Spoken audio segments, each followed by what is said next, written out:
देखियौ सुबह सुबह नहा सुना कऽ पूजा पाठ कऽ कऽ आब हम किचनमे एलियै हन तऽ किचनमे ने हम पहिने नाश्ता करै छियै, ताहिके बाद दवाइ खेलहुँ, किया तऽ हमरो कनि बीपी के दवाइ शुरू भऽ गेल अछि। तऽ दवाइ खाइके लेल आब एतेक सुबह सुबह तऽ पहिने नाश्ता बनल नहि रहै छै। ओहिसँ पहिने हम नाश्ता की करै छी से अहाँ सबके देखाबै छी। देखियौ एकरा ने मूसली कहै छै, ई हम रखने रहै छियै, बहुत हेल्दी होइ छै। एहिमे रागीके आटा और एहिमे देखबै तऽ एहिमे सब चीज जे रहै छै ने से ज्वारके आटा, मतलब हेल्दीवला हरेक चीज रहै छै। मूसली रहै एकर नाम छियै और ई बहुत हेल्दी होइ छै। एहिमे कनि दूध दऽ कऽ देखियौ, ई जेना बनबै छियै ने एना कऽ, एतेक ठण्डा दूध दियौ आ नहि ठण्डा तऽ सुसुमवला दूध सेहो दऽ दै छियै, हम कनि ठण्डे दूध लै छियै।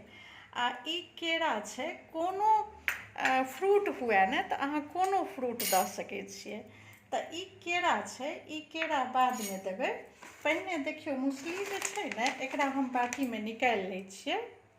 तऽ दूधमे जे छै से देखियौ हम एतेक मूसली निकालि लेलियै हँ एहिमे। और ई अहाँके दवाइ तवाइ खाइके लेल सुबह सुबहके लेल जे छै एतेक दऽ दियौ एहिमे, एहि दूधमे।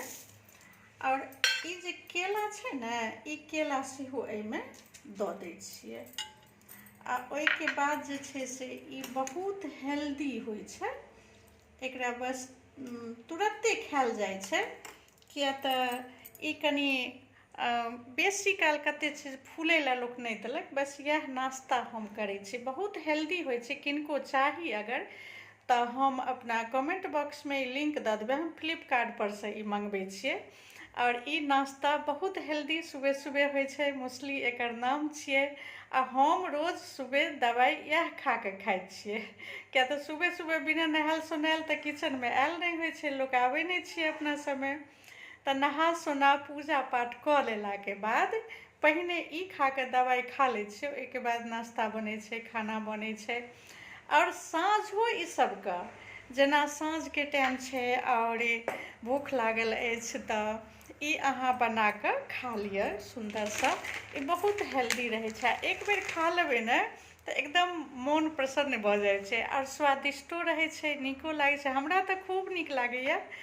तऽ अहूँ सबके अगर चाही तऽ ई लिंक जे छै से हम कमेंट बॉक्समे दऽ देब। ई हम फ्लिपकार्टसँ मँगेने छियै और ई हमर रोजके सुबह सुबहके नाश्ता छियै, जे दवाइ इएह खा कऽ हम खाइ छियै, ओहिके बाद किछु नाश्ता बनै छै। चलू ठीक छै, जय मिथिला जय मैथिली, जाइ छी आब हम नाश्ता करै लए।